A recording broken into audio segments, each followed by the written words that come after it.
નમસ્કાર ખેડૂત મિત્રો, કિસાન સફર પરિવારમાં હું એજે મુળિયા આપનું હાર્દિક સ્વાગત કરું છું।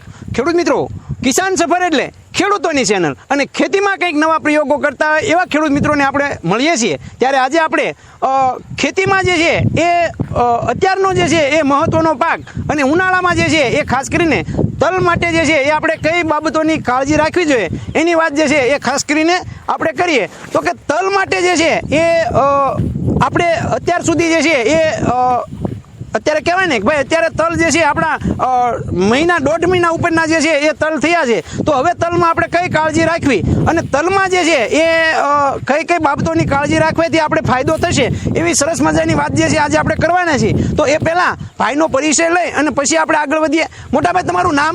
મારું નામ બીજલભાઈ નાથાભાઈ રોજાસરા, ગામ? નાની લાખાવાડ, તાલુકો? જસદણ, જિલ્લો? રાજકોટ। તમારો મોબાઈલ નંબર? 70 43 50 20 43। હવે તમે તલનું વાવેતર જે છે એ કેટલા સમય પહેલા કરેલું? દોઢેક મહિના પહેલા કરેલું છે। દોઢેક મહિના પહેલા કરેલું છે। કઈ વેરાયટી વાવી છે?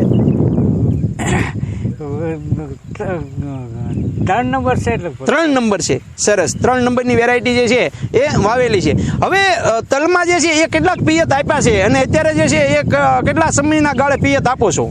આમાં 3 પિયત આપ્યા છે। હા, અને આ ચોથું પિયત હાલે છે। બરાબર। રોગ જીવાત માટે સુસિયા જીવાતો જે છે, રોગ જીવાત જે છે એના માટે કેટલી વખત દવાના છંટકાવ કર્યા અને કઈ કઈ દવાઓનો છંટકાવ માર્યા? ખાતર નથી નાખ્યું અને દવા નથી છાંટી મેં બિલકુલ। હા, બરાબર। એટલે કે ગાય આધારિત ખેતી કરો છો? ના, બરોબર, એ કરતા નથી પણ છતાંય આમાં દવા કે ખાતર કઈ નાખ્યું નથી? ખાતર કઈ નાખ્યું નથી। એ શા માટે ન નાખ્યું? જીરાવાળું હતું એટલે એમ લાગે કે ખાતરની જરૂરિયાત નથી એટલે નાખ્યું નથી। બરોબર છે। એટલે કે જીરુનું અગાઉ જીરું વાવેતર હતું એટલે જે છે એની અંદર કોઈ એવી જરૂરિયાત લાગતી નહોતી એટલે નથી કર્યું। બરાબર છે। હવે જે છે આના પછી જે છે એ